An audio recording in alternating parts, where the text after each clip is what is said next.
Assalamualaikum warahmatullahi wabarakatuh. Selamat datang di Teman Mimpi Abu Nawas, tempat berkumpulnya kisah-kisah lucu, unik, dan penuh hikmah dari sang legenda cerdik Abu Nawas. Suatu pagi, Raja Harun ar-Rasyid sedang membaca kitab-kitab kisah para nabi. Wajahnya serius. Lalu ia memanggil pengawalnya. "Panggil Abu Nawas, aku ingin mengujinya hari ini." Tak lama kemudian, Abu Nawas datang menghadap dengan langkah santai dan senyum khasnya. Ia tahu, jika raja memanggilnya pagi-pagi seperti ini, pasti ada tantangan baru yang menantinya. Baginda raja berkata, "Abu Nawas, aku punya 3 pertanyaan sulit tentang Nabi Musa. Jika kau bisa menjawabnya, aku akan memberimu hadiah besar. Tapi jika tidak, kau harus bersedia membersihkan kandang istana selama 3 hari." Abu Nawas mengangguk tenang. "Silahkan tuan."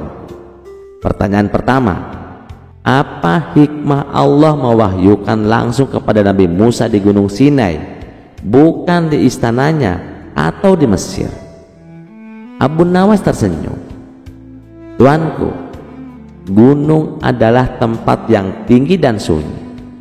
Di sanalah kesombongan manusia ditundukkan oleh kebesaran alam. Allah hendak menunjukkan bahwa wahyu tak turun kepada orang yang tinggi hati, melainkan kepada hamba yang tunduk dan mau naik melewati ujian. Seperti Nabi Musa yang berjalan jauh dan mendaki gunung hanya demi mendengarkan firman Tuhan." Raja mengangguk pelan. "Menarik, lanjut." Pertanyaan kedua, mengapa tongkat yang biasa digunakan Nabi Musa berubah menjadi ular saat diperintah Allah? Abu Nawas menjawab dengan santai, "Karena Allah ingin mengajarkan bahwa benda sederhana pun bisa menjadi kekuatan besar jika digunakan dalam jalan kebenaran. Tongkat Nabi Musa melambangkan bahwa kekuatan bukan dari benda, tapi dari perintah dan izin Allah. Itu peringatan bagi kita, jangan meremehkan yang kecil jika disertai keimanan." Sang raja mulai kagum. "Bagus sekali. Tapi pertanyaan terakhir ini sangat sulit, Abu Nawas." Pertanyaan ketiga, mengapa Nabi Musa lebih banyak berjalan dan berpindah-pindah, tak seperti nabi lainnya yang lebih menetap? Abu Nawas tertawa kecil. Pertanyaan yang sangat bijak, tuanku." Ia lalu menjelaskan, karena Nabi Musa adalah nabi yang membawa umat dari perbudakan menuju kemerdekaan. Perjalanan adalah simbol perjuangan. Ia harus berpindah-pindah agar umatnya belajar sabar, bertawakal, dan tidak bergantung pada tempat, hanya kepada Allah. Jika ia menetap, mereka akan nyaman dan lupa perjuangan. Maka Allah perintahkan Nabi Musa terus bergerak sampai hati umatnya benar-benar bebas, bukan hanya tubuhnya. Raja Harun ar-Rasyid berdiri dan bertepuk tangan. "Wahai Abu Nawas, hanya engkau yang mampu menjawab dengan logika dan ruh iman sekaligus. Kau tidak hanya menjawab, kau menghidupkan kembali pelajaran dari seorang nabi." Abu Nawas membungkuk. "Terima kasih, tuanku. Tapi jangan lupa janjimu, hadiah besar menantiku." Pesan moral dari kisah ini, kisah para nabi bukan sekedar dongeng masa lalu. Mereka adalah cermin bagi kita hari ini tentang iman, perjuangan, kesederhanaan, dan kekuatan dalam doa. Kisah selanjutnya, suatu malam Abu Nawas terlihat sangat murung. Biasanya ia dikenal ceria, suka menghibur orang-orang, dan membuat baginda raja tertawa. Tapi malam itu ia duduk termenung di bawah sinar rembulan. Tangannya memegangi tasbih, tapi bibirnya tak terucap. "Kenapa engkau murung wahai Abu Nawas?" tanya seorang sahabat yang lewat. "Aku merasa kotor," jawabnya pelan. Sahabatnya hanya diam. Mereka tahu meski Abu Nawas dikenal lucu, hatinya sangat lembut terhadap agama. Malam itu angin berhembus lembut di luar jendela. Langit dipenuhi bintang gemerlap, tapi hati Abu Nawas terasa berat. Ia baru saja melewati hari dengan banyak kelalaian, tergesa-gesa dalam sholat, menunda zikir, dan menertawakan hal-hal yang seharusnya dianggap dengan keseriusan. Abu Nawas duduk di atas sajadahnya, memandang langit dari balik tirai kamarnya. Lalu ia berkata lirih, "Wahai Allah, apakah hambamu yang penuh dosa ini masih pantas menghadapmu dalam doa?" Malam itu ia tertidur dalam keadaan berwudu dengan tangis belum kering di pipi. Dalam mimpinya, Abu Nawas berada di sebuah padang pasir yang indah. Langitnya biru, tanahnya bersih tanpa debu. Di dalamnya berdiri sosok bersinar lembut, mengenakan pakaian putih dan wajah yang dipenuhi cahaya ketenangan. Hati Abu Nawas langsung bergetar. "Wahai Abu Nawas," suara lembut itu menyapa, "aku adalah Muhammad, Rasulullah Shallallahu Alaihi Wasallam." Abu Nawas langsung terjatuh berlutut, tubuhnya gemetar. "Tidak, aku belum pantas," ucapnya lirih. "Aku masih sering menyepelekan waktu sholat. Lidahku belum bersih dari gurauan yang sia-sia. Ya Rasulullah, aku malu. Aku tidak layak menatap wajahmu yang mulia." Nabi Muhammad mendekat dan meletakkan tangannya di bahu Abu Nawas. "Ketahuilah Abu Nawas," sabda Nabi dalam mimpi itu, "malu karena dosa adalah tanda iman, tapi berhentilah hanya pada rasa malu. Jadikan rasa malu itu jalan kembali.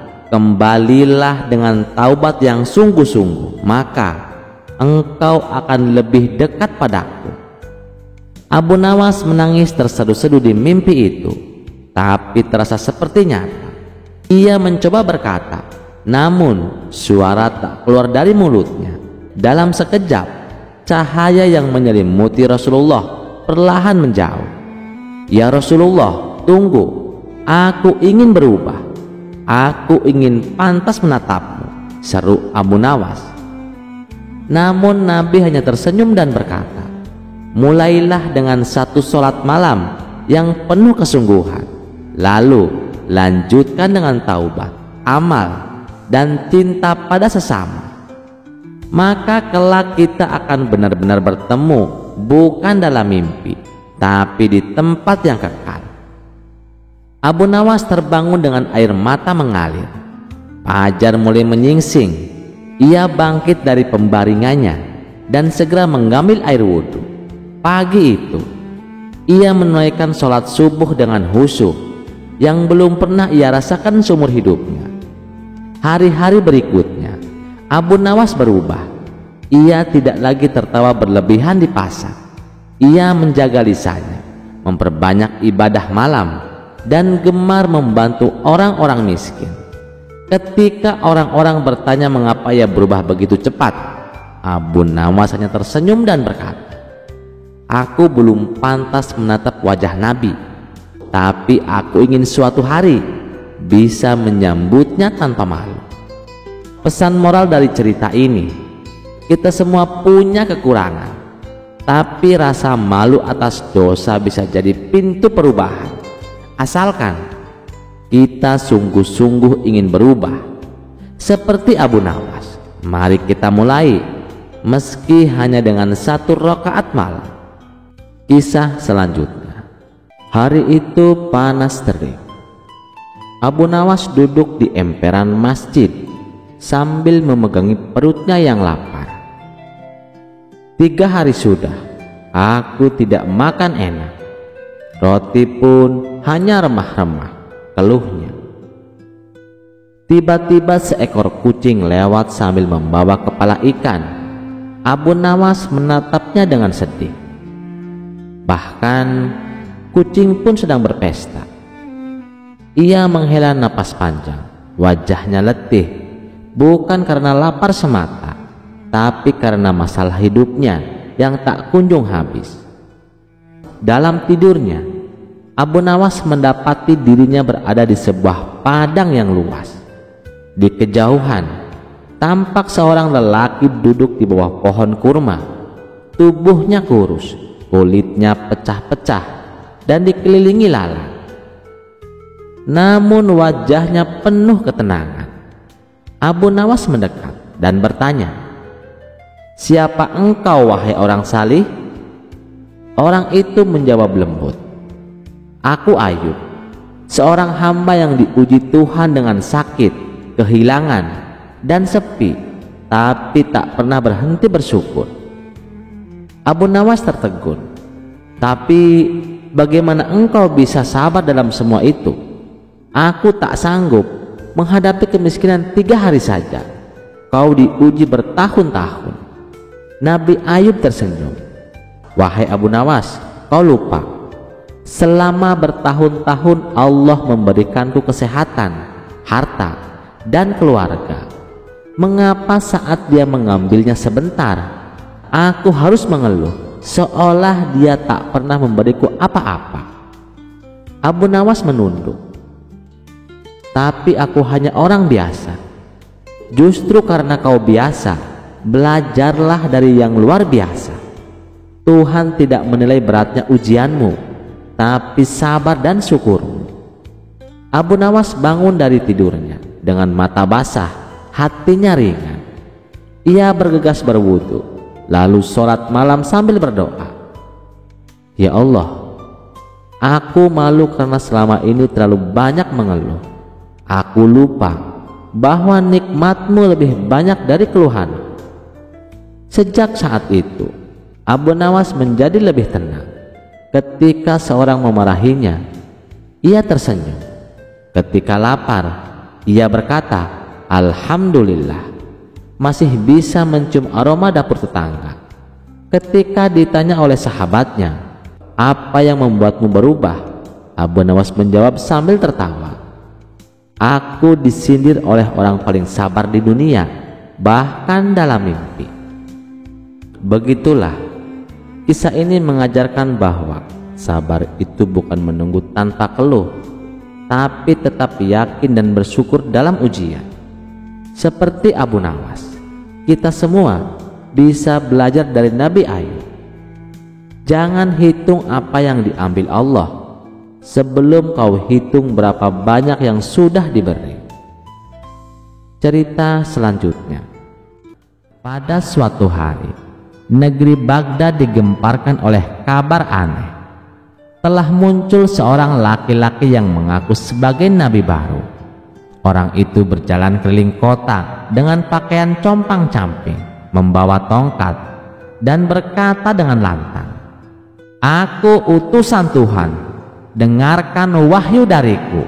Kalian semua harus mengikutiku atau kalian akan celaka." Sebagian rakyat bingung, sebagian takut, dan sebagian malah tertawa. Tapi karena kegaduhan makin menjadi-jadi, Baginda Raja pun memanggil orang yang tepat untuk menguji keanehan itu. Dipanggillah Abu Nawas ke istana. "Abu Nawas, orang ini mengaku nabi, tapi rakyat tidak percaya. Kami butuh logikamu untuk membuktikannya." Abu Nawas mengangguk, "Serahkan padaku tuanku, nabi palsu pun akan mengaku kalah kalau sudah saya tanya soal logika." Di alun-alun kota, orang itu berdiri di atas peti dan berteriak, "Tuhan telah memilihku menggantikan Muhammad." Abu Nawas maju, membawa pena dan selembar kertas. "Wahai nabi baru," sapa Abu Nawas dengan senyum licik, "aku ingin menguji kenabianmu. Jawab pertanyaanku ini jika engkau benar-benar nabi." Orang itu berdiri tegak. "Tanyakan, wahyu akan menjawab lewat lisanku." Abu Nawas bertanya, Nabi terakhir adalah Nabi Muhammad, dan tidak ada nabi setelahnya. Jika engkau mengaku nabi baru, apakah artinya Tuhan mencabut firman-Nya sendiri?" Orang itu bingung, lalu berkata, "Tentu saja Tuhan bisa mencabut. Dia Maha Kuasa."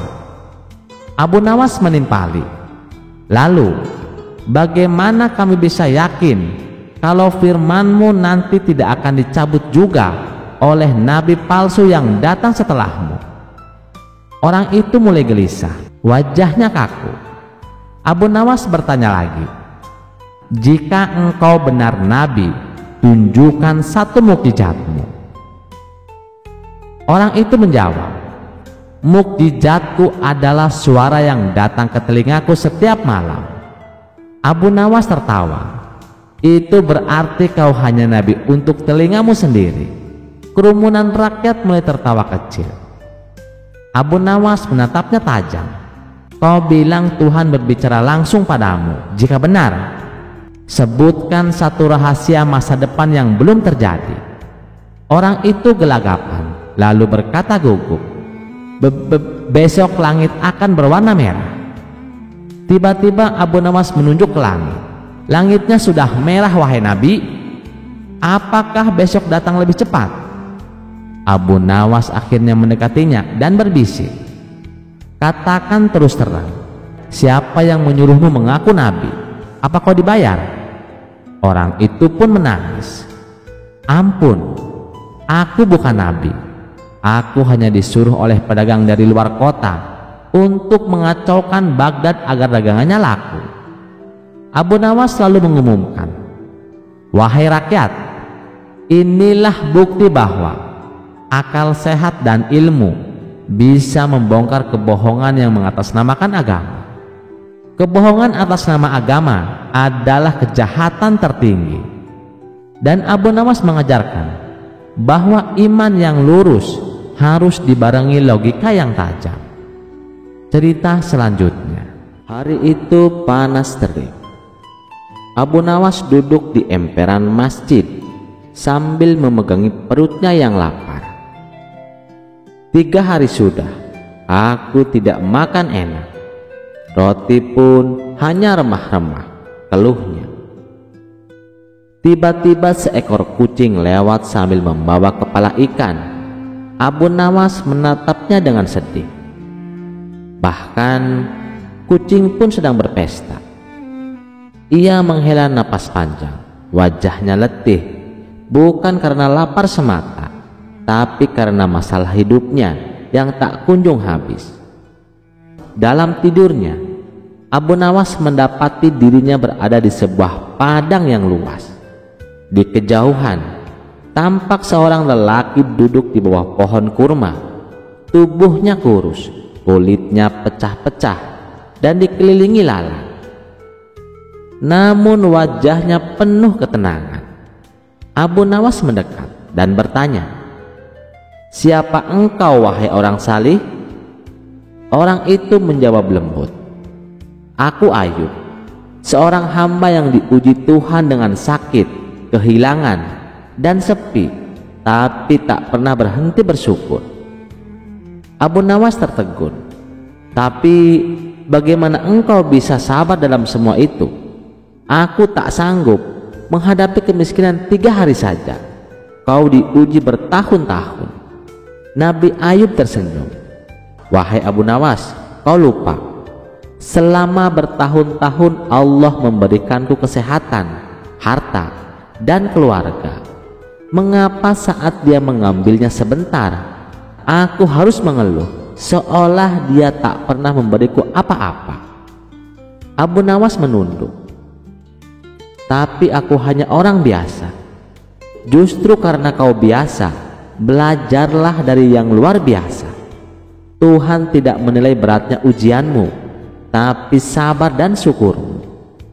Abu Nawas bangun dari tidurnya dengan mata basah, hatinya ringan. Ia bergegas berwudu, lalu sholat malam sambil berdoa, "Ya Allah, aku malu karena selama ini terlalu banyak mengeluh. Aku lupa bahwa nikmat-Mu lebih banyak dari keluhan. Sejak saat itu, Abu Nawas menjadi lebih tenang. Ketika seorang memarahinya, ia tersenyum. Ketika lapar, ia berkata, "Alhamdulillah, masih bisa mencium aroma dapur tetangga."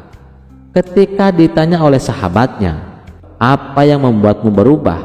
Abu Nawas menjawab sambil tertawa, "Aku disindir oleh orang paling sabar di dunia, bahkan dalam mimpi." Begitulah, kisah ini mengajarkan bahwa sabar itu bukan menunggu tanpa keluh, tapi tetap yakin dan bersyukur dalam ujian. Seperti Abu Nawas, kita semua bisa belajar dari Nabi Ayub. Jangan hitung apa yang diambil Allah sebelum kau hitung berapa banyak yang sudah diberi. Cerita selanjutnya. Pada suatu hari, seorang lelaki tua kaya raya datang menemui Abu Nawas. Ia berkata dengan bangga, "Wahai Abu Nawas, aku sudah banyak bersedekah, membantu fakir miskin, membangun masjid, tapi aku tidak terlalu rajin sholat. Aku yakin Allah tetap akan memasukkanku ke dalam surga karena aku orang baik." Abu Nawas menatapnya dengan tenang dan berkata, "Apakah engkau pernah melihat orang sakaratul maut yang kesulitan meninggal karena menunda-nunda sholat?" Lelaki itu tertawa. "Itu hanya cerita untuk menakut-nakuti orang awam, Abu Nawas."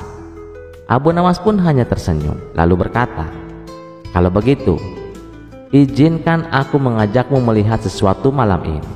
Tapi kau harus ikut denganku ke suatu tempat." Malam harinya Abu Nawas membawa lelaki itu ke rumah Tuan Harun yang sedang jatuh sakit. Badannya lemas, tidak bisa berdiri, dan mulai sulit berbicara. Keluarganya membawanya ke sebuah tabib. Namun tabib mengatakan bahwa kondisinya kritis, sudah menjelang sakaratul maut. Beberapa tetangganya datang membaca Yasin. Anaknya membimbing untuk mengucapkan kalimat syahadat. Tapi sesuatu yang aneh terjadi. Tuan Harun tidak bisa mengucapkannya. Lidahnya keluh, matanya melotot, tangannya menekan-nekan dada seperti ada yang berat. Lalu Abu Nawas datang mendekat dan membisikkan, "Tuan Harun, ucapkan la ilaha illallah." Tapi Tuan Harun hanya menangis. Air matanya mengalir deras, nafasnya tersangkal, dan tak lama kemudian ia meninggal dunia. Abu Nawas pun berkata pelan, "Ini adalah pelajaran untuk kita semua. Jangan sepelekan sholat, apalagi sering menundanya. Orang yang terbiasa menunda panggilan Allah, bisa saja Allah juga menunda rahmatnya ketika ia paling membutuhkannya. Sholat bukan hanya kewajiban, tapi panggilan dari Allah. Menunda sholat bisa jadi kebiasaan yang berujung pada mati dalam keadaan tidak husnul khotimah." Kisah selanjutnya. Pada suatu pagi, Abu Nawas berjalan santai di pasar Baghdad, menikmati udara segar bercampur aroma rempah dan sayur mayur. Ia menikmati pemandangan para pedagang yang bersemangat menawarkan dagangannya. Saat melewati sebuah lapak sederhana, Abu Nawas melihat seorang nenek tua penjual sayur. Wajahnya keriput, namun matanya tajam dan bibirnya selalu tersenyum. Di hadapannya tertata rapih ikatan bayam, kangkung, dan daun mint segar yang menebarkan aroma wangi. Abu Nawas pun iseng bertanya, "Wahai nenek, mengapa harga sayurmu lebih mahal daripada pedagang lain?" Nenek itu menatap Abu Nawas dengan tenang. "Karena sayurku segar, nak. Aku menanamnya sendiri dengan tangan ini dan aku merawatnya dengan doa." Abu Nawas tertawa kecil, mencoba menggoda sang nenek. "Maksudnya doa, nek? Kalau begitu, apakah sayur ini bisa membuatku kenyang hanya dengan mendoakannya juga?" Orang-orang di sekitar tertawa pelan mendengarkan gurauan Abu Nawas. Namun nenek itu menatap Abu Nawas dalam-dalam dan menjawab dengan suara lembut tapi tajam. "Nak, kalau begitu, untuk apa kamu makan roti? Cobalah kenyang hanya dengan membaca doa kenyang." Abu Nawas terdiam, tidak menyangka nenek tua itu menjawab dengan logika yang menohok.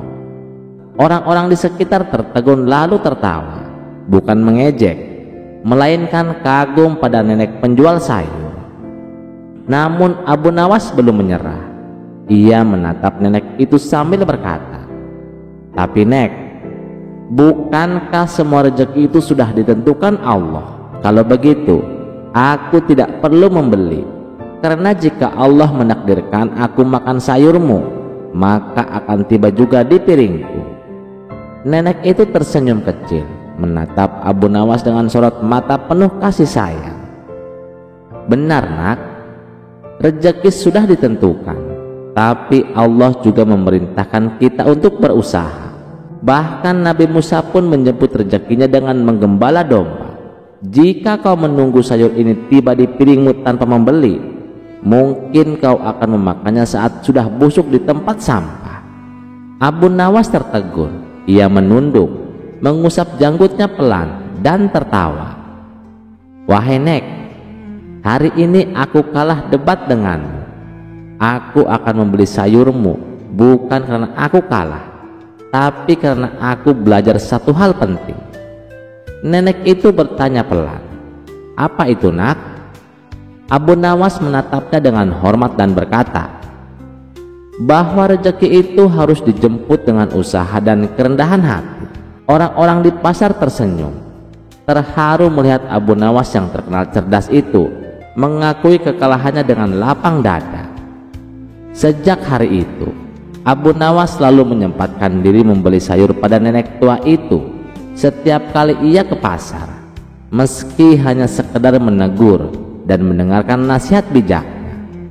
Dan di malam hari, ketika Abu Nawas berdoa di atas sejadahnya, ia teringat kata-kata sang nenek dan berbisik, "Ya Allah, buatlah aku serendah hati nenek penjual sayur itu yang ilmunya sederhana, namun menuntun hati manusia untuk selalu rendah hati." Cerita selanjutnya. Pada suatu hari, raja sedang duduk di singgasananya sambil menatap patung batu besar yang berada di taman istana. Patung itu dibuat menyerupai manusia dengan ukiran wajah yang tampak hidup. Raja memandangnya sambil berpikir. Tiba-tiba ia terpikir sesuatu. "Panggil Abu Nawas ke sini," perintahnya kepada pengawal.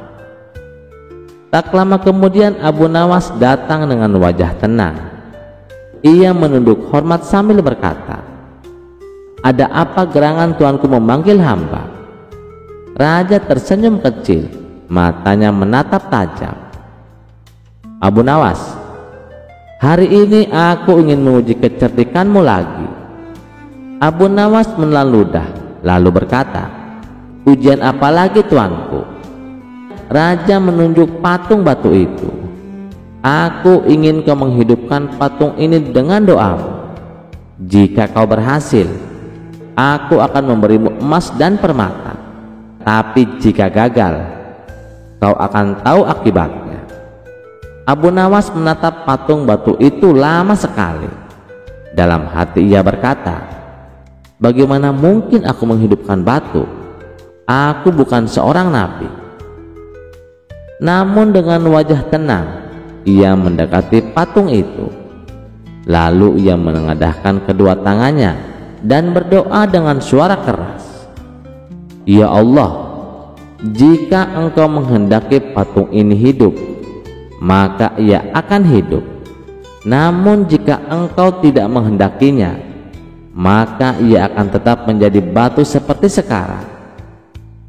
Dan tidak ada satupun makhluk di bumi ini yang dapat mengubah kehendak-Mu, termasuk hamba-Mu yang hina ini." Ia menoleh kepada raja sambil berkata pelan namun tegas, "Tuanku, hamba sudah berdoa. Jika patung ini tetap diam, berarti Allah tidak menghendakinya hidup. Bukankah kita hanya hambanya, tidak berkuasa atas takdirnya?" Raja terdiam. Ia menatap patung itu. Tentu saja tetap batu. Namun ucapan Abu Nawas menusuk hatinya dalam-dalam. Raja terdiam. Ia menatap patung itu. Tentu saja tetap batu. Namun ucapan Abu Nawas menusuk hatinya dalam-dalam. Raja pun tertunduk, menyadari bahwa tidak ada satupun makhluk yang dapat melawan kehendak Tuhan. Raja pun tersenyum dan berkata, "Abu Nawas, kau memang bukan hanya cerdik, tapi juga bijaksana. Aku hanya mengujimu, dan kali ini kau lulus."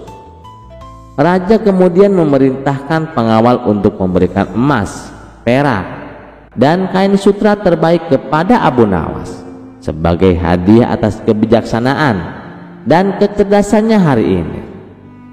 Abu Nawas pulang dengan hati penuh syukur dan berdoa dalam hati, "Ya Allah, jangan jadikan aku sombong dengan kecerdikanku, karena semua berasal darimu."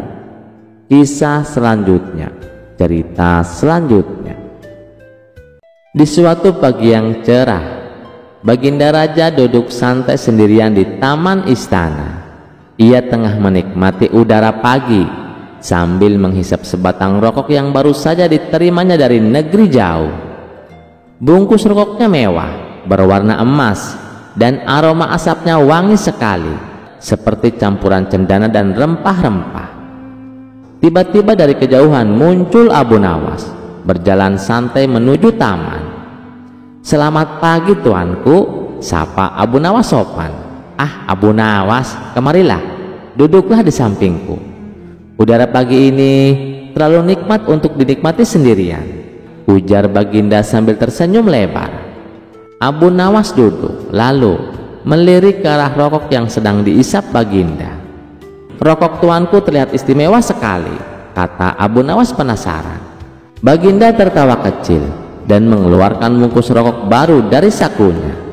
"Ini rokok merek baru kudapat dari negeri jauh. Mungkin kau belum pernah coba. Ambillah satu bungkus. Barangkali kau sedang tidak punya," ucap Baginda sambil menyodorkannya. Abu Nawas terkekeh. "Kebetulan sekali tuanku, rokokku memang habis tadi pagi, jadi saya tak perlu membeli. Terima kasih atas kemurahan hati tuanku."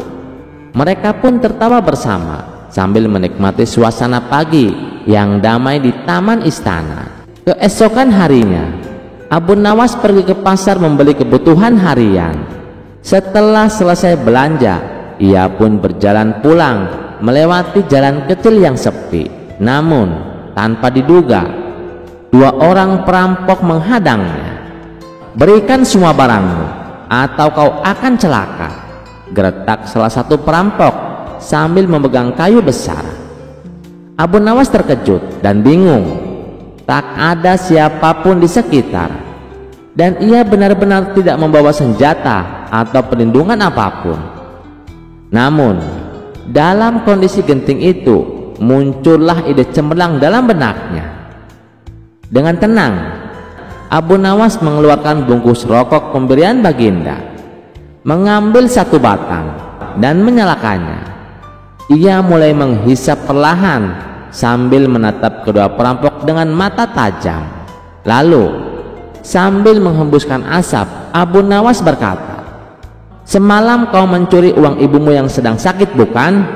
Dan kau yang bertubuh kecil, kau kemarin tertangkap mencuri di toko buah, tapi dilepas karena kasihan." Kedua perampok itu sontak terkejut. "Bagaimana kau tahu siapa kau sebenarnya?" Abu Nawas tetap tenang dan menghisap rokoknya lagi.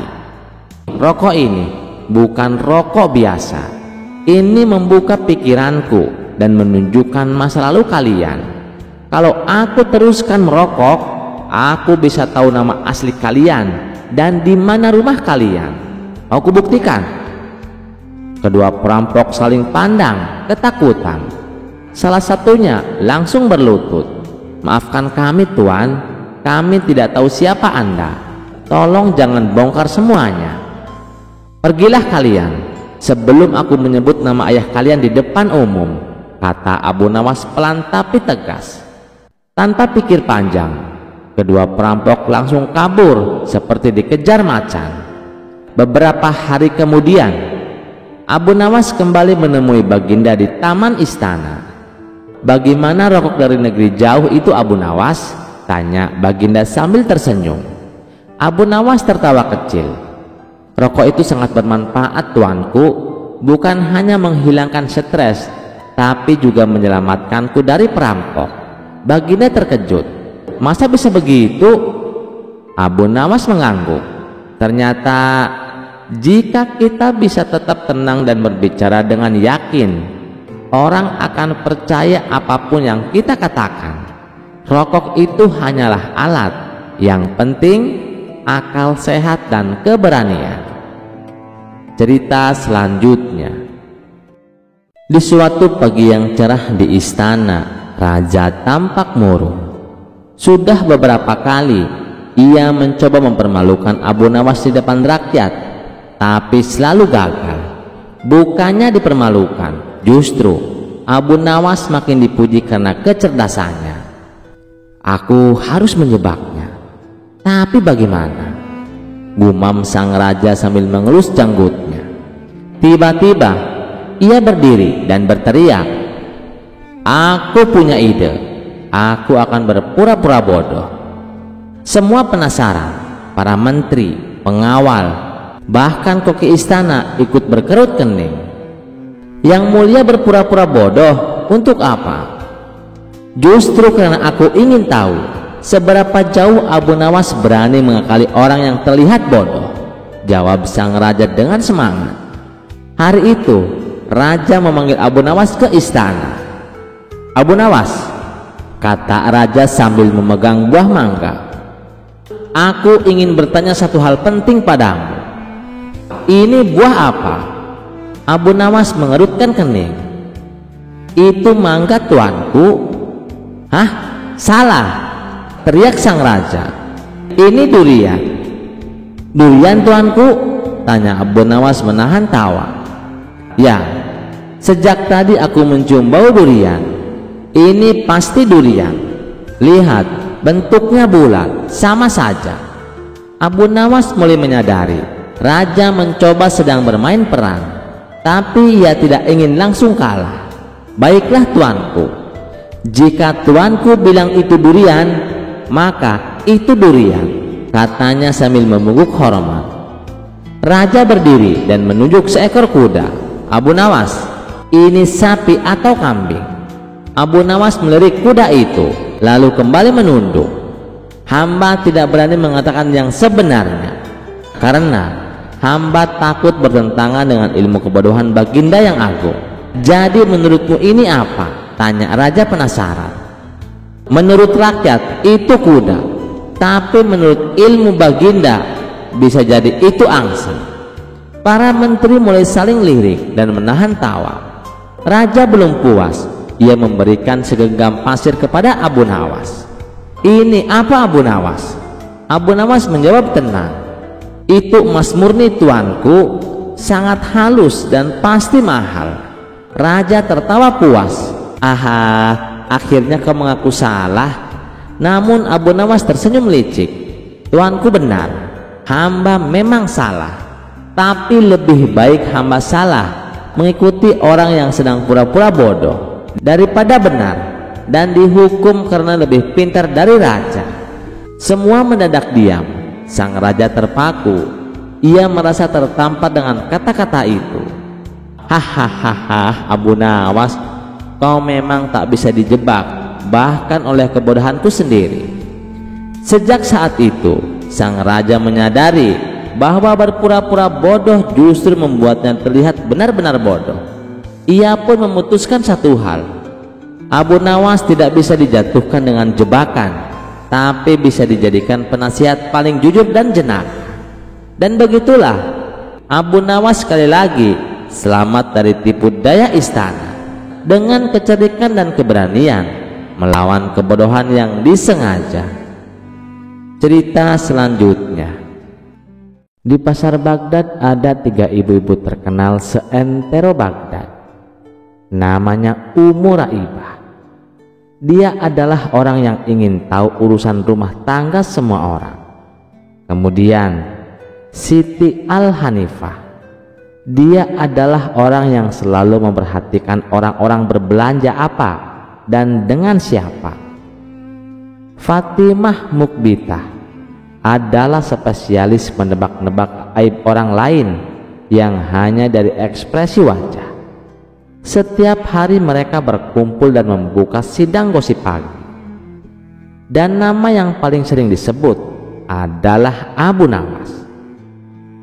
Raibah berkata, katanya kemarin dia pulang malam, jangan-jangan dia habis ngepet. Siti menambahkan, waktu ke istana bajunya sobek. Aneh ya, masa ulama sobek-sobek begitu? Lalu Fatimah menyahut, aku juga dengar dia bisa bicara dengan jin. Abu Nawas tahu betul siapa yang menyebarkan cerita aneh tentang dirinya. Tapi ia tak marah. Ia hanya mengangguk, tersenyum, dan menyusun rencana.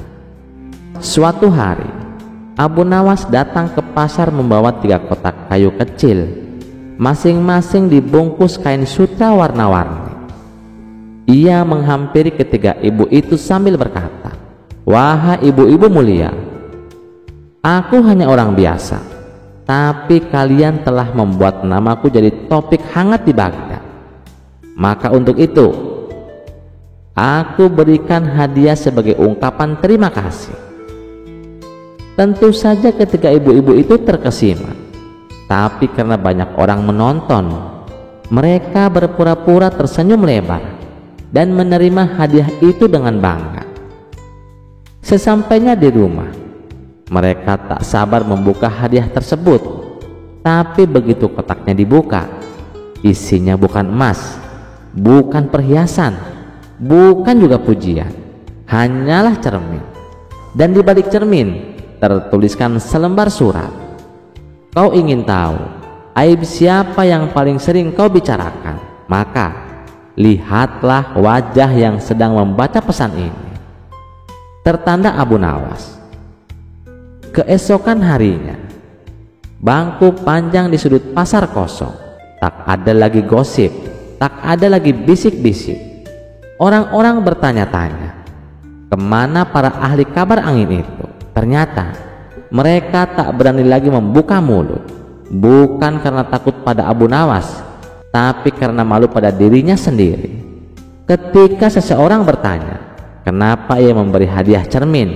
Abu Nawas menjawab, karena kadang untuk menyadarkan orang tak perlu ceramah panjang, cukup buat mereka menatap wajahnya sendiri. Gosip bukanlah soal cerita orang lain, tapi cermin dari hati yang kosong dan lidah yang tak tahu malu. Dan terkadang hadiah paling menyakitkan adalah kebenaran tentang dirinya sendiri. Kisah selanjutnya. Beberapa hari belakangan istana dibuat geger. Abu Nawas, sang pujangga ulung yang biasanya penuh logika dan jenaka, kini justru terlihat berkeliling kota sambil tertawa sendiri, duduk berjam-jam di kuburan, bahkan berbicara dengan batu nisan. Bukan sekali 2 kali, tapi setiap pagi, siang, dan sore, ia akan duduk diam di antara nisan-nisan tua. Ia tidak berbicara, hanya menggeleng, dan kadang mengangguk sambil sesekali menangis atau tertawa pelan. Warga pun mulai bergosip, wah, sepertinya Abu Nawas sudah gila. Aku dengar dia ditinggalkan istrinya. Raja Harun ar-Rasyid pun mulai khawatir. Ia perintahkan para pengawal mengintai gerak-gerik Abu Nawas. Hingga suatu pagi, Abu Nawas membentangkan tikar tepat di pasar. meletakkan 2 papan kayu bertuliskan pintu surga, pintu neraka. Lalu dengan lantang ia berseru, "Siapa yang yakin akan masuk surga, silahkan lewat pintu ini. Siapa yang merasa layak ke neraka, pilih yang itu." Orang-orang mulai berkumpul. Ada yang tertawa geli, ada yang mencemooh. Tapi yang mengejutkan, tak satu pun orang berani memilih pintu manapun. Bahkan seorang ulama pun hanya berdiri diam, matanya tertunduk dalam. Raja yang mendengarkan kejadian itu segera datang dengan rasa penasaran. Di tengah keramaian, ia bertanya, "Abu Nawas, apa maksud semua ini?" Abu Nawas tersenyum, "Paduka, hamba hanya ingin tahu apakah manusia benar-benar yakin dengan pilihannya di akhirat. Tapi nyatanya semua takut, bahkan hanya untuk memilih." Tiba-tiba suasana hening, semua mata menatap Abu Nawas. Lalu ia berkata dengan tenang, "Banyak dari kita berkoar tentang surga dan neraka, tapi sedikit yang betul-betul mempersiapkan dirinya. Hari ini hamba hanya ingin mengingatkan bahwa keyakinan tanpa tindakan hanyalah omong kosong." Raja tercengang, para ulama menangis, rakyat terpaku. Dan sejak hari itu orang-orang tak lagi menyebut Abu Nawas gila. Mereka sadar ia sedang menguji bukan hanya pikirannya, tapi hati dalam iman manusia.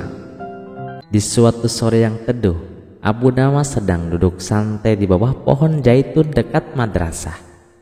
Tiba-tiba datang 2 pemuda dari desa, Otong dan Udin, yang baru saja selesai mengaji. Lalu mereka mendekat dan memberi salam kepada Abu Nawas. "Assalamualaikum Abu Nawas." "Waalaikumsalam.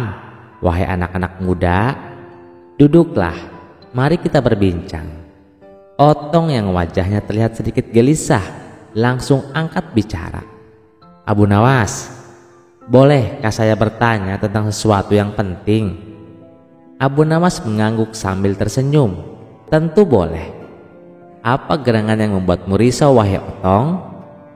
Otong menarik napas dalam-dalam lalu berkata, "Begini Abu Nawas, saya ini perokok berat. Tiap habis ngaji pasti tangan ini pingin ngebul. Nah, saya penasaran, di surga itu ada rokok enggak sih?" Abu Nawas mengelus janggutnya yang putih sambil menahan tawa yang hampir meledak. Ia berkata, "Pertanyaanmu unik sekali, Otong. Tapi baiklah, mari kita urai pelan-pelan." Udin, sahabat Otong yang sedari tadi menahan senyum, akhirnya menyela, "Abu Nawas, saya pernah dengar katanya di surga semua keinginan dikabulkan. Jadi ya mestinya ada dong rokok juga." Abu Nawas mengangguk. "Benar sekali. Surga itu adalah tempat segala kenikmatan. Bahkan yang belum sempat kita bayangkan pun Allah bisa ciptakan di sana. Tapi mari kita pikirkan secara logika saja." Otong dan Udin serempak mengangguk. "Begini," kata Abu Nawas mulai serius. "Rokok itu terbuat dari daun tembakau, dibakar, lalu asapnya dihirup, betul?" "Betul," jawab Otong mantap. "Dan untuk membakarnya butuh apa?" "Api tentu saja," jawab Udin. "Nah," kata Abu Nawas sambil menatap mereka dengan mata berbinar, "di surga semua yang buruk tidak ada. Tidak ada sakit, tidak ada panas, tidak ada api, tidak ada juga korek gas." Otong melongo.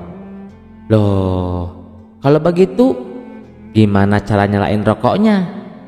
Abu Nawas mendekat dan dengan suara pelan namun penuh teka-teki berbisik, "Itulah, mungkin kalau ingin menyalakan rokok di surga harus jalan sedikit ke neraka. Otong dan Udin terdiam. Tak ada suara selain suara burung berkicau. Lalu mereka berdua tertawa terbahak-bahak. Begitu juga dengan Abu Nawas. Hahaha, ya Abu Nawas, licik betul cara berpikirmu. Abu Nawas tersenyum lebar. Bukan licik, itu logika. Surga tempat kenikmatan, tapi juga tempat kesucian. Sementara rokok, meskipun nikmat, membawa asap, membawa panas, bahkan bau. Mana cocok dengan aroma kasturi dan keharuman surga. Otong mulai gelisah. Wah, kalau begitu bisa-bisa saya harus berhenti merokok mulai sekarang supaya nggak kangen di surga nanti. Betul, sahut Abu Nawas. Mumpung masih di dunia, biasakan diri meninggalkan yang tidak bermanfaat. Karena nanti kalau sudah di surga, engkau tidak rindu pada apa yang buruk. Udin mengangguk-ngangguk sambil menepuk pundak Otong. Nah lo Tong, ternyata rokok bukan tiket ke surga, malah bisa bikin jalan-jalan nggak sengaja ke tempat lain. Otong tersenyum kecut. Baiklah, mulai hari ini saya akan coba kurangi atau malah berhenti. Abu Nawas pun mengangkat cangkir tehnya. Minumlah teh ini Otong, hangatnya bisa menghentikan rasa rokok dan lebih sehat tentunya. Hangatnya bisa menghentikan rasa rokok dan lebih sehat tentunya. Sore itu pun diakhiri dengan tawa, teh hangat dan satu tekad baru dari Otong. Semua karena jawaban jenaka, tapi penuh makna dari si cerdik Abu Nawas. Kisah selanjutnya. Pada suatu pagi yang cerah di kota Baghdad, Abu Nawas sedang duduk santai di kedai kopi favoritnya. Ia menikmati secangkir kopi hangat sambil menikmati orang-orang yang berlalu lalang. Tiba-tiba ia melihat sekelompok orang yang sedang berkumpul dan tampak berdebat dengan serius. Rasa penasaran pun muncul dan Abu Nawas mendekati kerumunan itu. Di tengah kerumunan, seorang pria berjenggot tebal sedang berbicara dengan lantang. Rokok itu haram, tidak ada manfaatnya sama sekali dan hanya membahayakan kesehatan, katanya. Seorang pria lain yang tampak sebagai perokok berat dengan sebatang rokok di tangannya membantah. Weh, nggak bisa begitu dong. Rokok itu membuatmu menenangkan pikiran dan toh banyak orang yang menikmatinya. Abu Nawas dengan senyum lebar di wajahnya pun menyapa. Saudaraku, apa yang sedang kalian perdebatkan ini? Kami sedang mendiskusikan apakah rokok itu haram atau tidak. Nah, kalau kamu Abu Nawas, apa pendapatmu?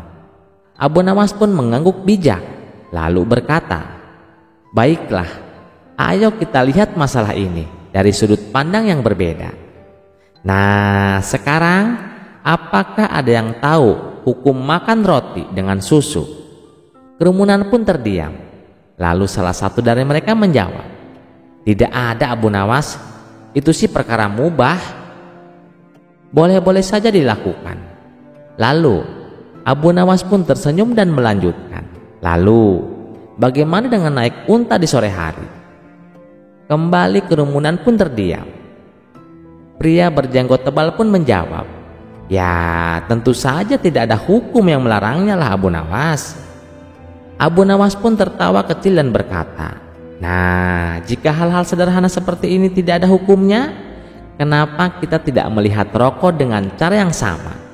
Rokok, roti dengan susu, atau naik unta di sore hari tidak disebutkan secara khusus dalam Al-Quran maupun Al-Hadis. Yang penting ada niat dan dampaknya. Tapi Abu Nawas, rokok itu kan jelas merugikan kesehatan. Bukankah sesuatu yang merugikan itu harus dihindari? Tanya pria berjenggot tebal. Abu Nawas pun mengangguk setuju. Ya, itu benar saudaraku. Tapi ingatlah, banyak hal yang jika berlebihan juga merugikan. Minum kopi terlalu banyak bisa membuatmu jantung berdebar-debar. Tetapi apakah kita akan melarang kopi? Pria perokok yang tadi berdebat tersenyum lebar karena merasa didukung oleh Abu Nawas. Tuh lihat, Abu Nawas saja setuju denganku.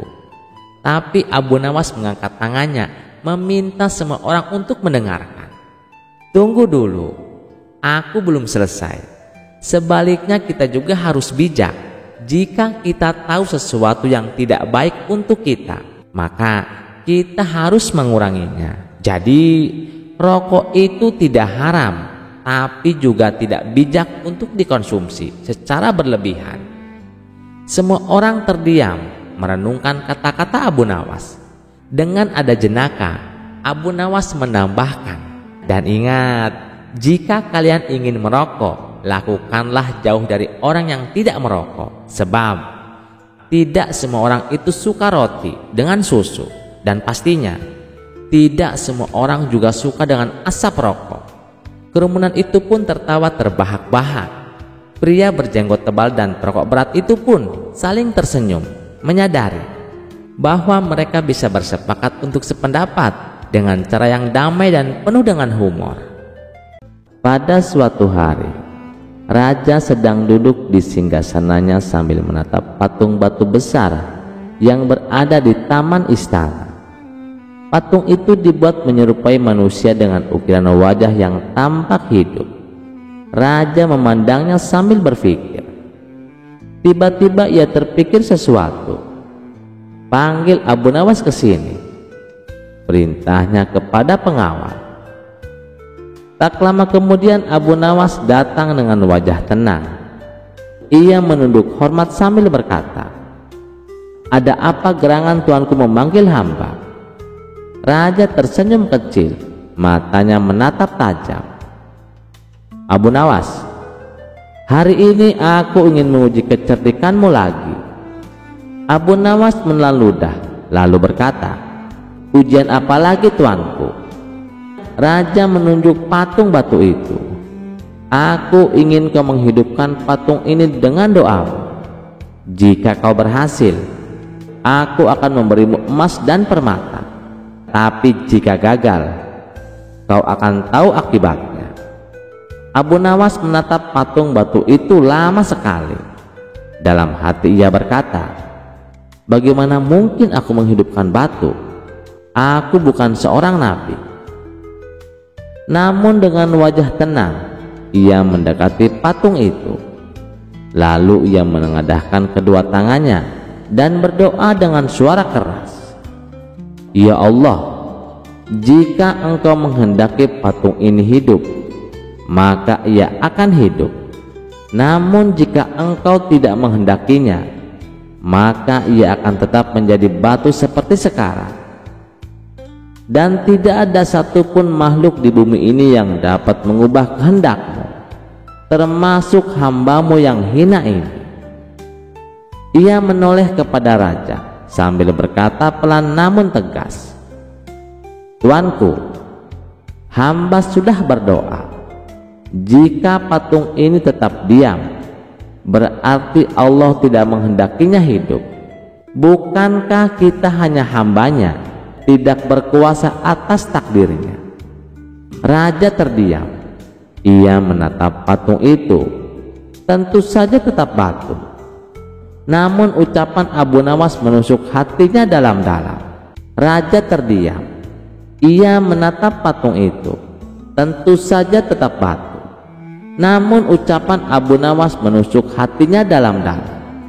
Raja pun tertunduk, menyadari bahwa tidak ada satupun makhluk yang dapat melawan kehendak Tuhan.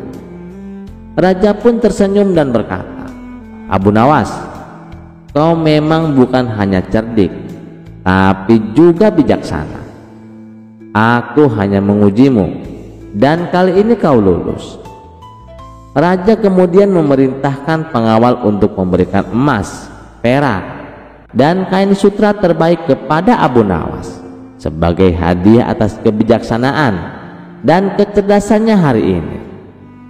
Abu Nawas pulang dengan hati penuh syukur dan berdoa dalam hati, "Ya Allah, jangan jadikan aku sombong dengan kecerdikanku, karena semua berasal dari-Mu." Terima kasih sudah mendengarkan cerita ini. Sampai jumpa di cerita selanjutnya. Jangan lupa like, share, dan subscribe channel Teman Mimpi. Wassalamualaikum warahmatullahi wabarakatuh.